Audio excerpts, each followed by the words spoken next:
Okay, update from the car. I'm just going to piggyback from a couple weeks ago where I had the difference between deposits and down payments. This week, we're going to talk about the deposit and what happens when the buyer, for some reason, can't close. What happens to that deposit? Let's say, for example, $50,000. There's a misconception out there that the seller gets to keep the deposit. Well, in Ontario, here in Canada, that's not the case. There needs to be a mutual release signed and agreed upon by the buyer and the seller as to how the deposit is going to be established or returned.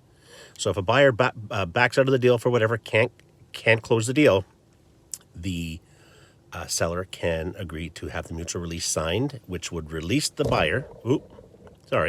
Which would release the buyer from any legalities to do with the deal, and also dispenses the deposit that we talked about. So they can agree to 25-25, 25,000 here, 25,000 there, 50,000 all back to the buyer, whatever, but it's got to be agreed upon. See, the seller isn't guaranteed to get the deposit back, but he can almost guarantee that the buyer doesn't get it.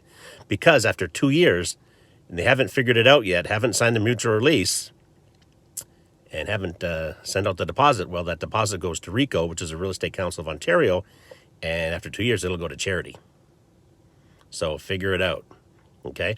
So mutual release decides how the deposit is returned, and that is an agreement between the buyer and the seller, okay? More tips, let me know. Take care, bye-bye.